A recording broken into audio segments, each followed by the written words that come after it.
You've been on this for a couple of days. Looks like they will get Darius Garland back tomorrow against the Pistons. Got Evan Mobley back last night against the Clippers. You get two of your three best players back. Is there a transition? And I know every coach in the NBA would say, all right, give me two of my three best players back. I'll figure out the transition. But is that something they got to work through, do you think? Absolutely. And it's just not going to be something that is seamless. No matter what the team is saying, no matter what the players are saying, look, there is confidence inside this locker room that bringing Darius Garland and Evan Mobley back together is not going to be a disruption. It's not going to interrupt what they have going on here, where they've become one of the best teams in the NBA on the defensive end of the floor, and they've gotten their offense to a more dynamic, respectable level, something that they've been working through for the last year and a half, trying to find that, where they're shooting more threes.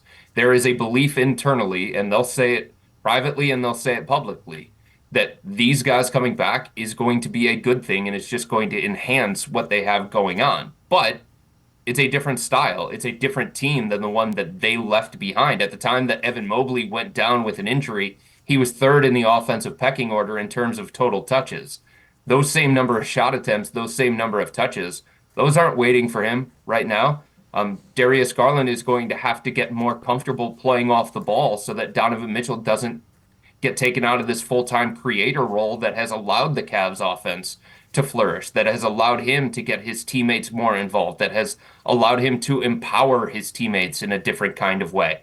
So I think there are adjustments that Evan is going to have to make within his own game. And I think there are adjustments that Darius is going to have to make within his own game too.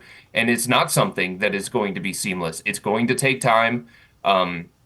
It's something that I think the Cavs are going to work through for basically the entire second half of the regular season. But the good thing is it gives them a little bit more diversity on the offensive end of the floor. And it gives them more options on the offensive end of the floor. They can use different lineups throughout the course of a game or throughout the course of the second half of the season. And I think because they were forced to tap into their depth and tap into this new style, it just makes them more formidable to play any kind of style that could be required in a 7-game series in the playoffs. And that ultimately is what this season is all about. Yeah, it gives them the ability to match up with teams' weaknesses as well. There's a lot of things. You know, any NBA coach, if you've got 11 or 12 guys on your roster that you feel can play, everybody takes that. I know you also wrote. And here's the thing, Dave. Like if the Cavs didn't go through this stretch without Darius and Evan, they probably wouldn't have gone to Sam Merrill. He probably would still be collecting DNPs, and they wouldn't see the kind of weapon that he can be for this offense. And if there came a point down the road where all of a sudden the Cavs are struggling offensively, they're not in rhythm, they don't have a lot of ball movement going, they wouldn't know to go to Sam Merrill to unlock that aspect of it. Now JB can turn to him in a pressure-packed game or in a 7-game playoff series and feel like he knows what he's getting from him.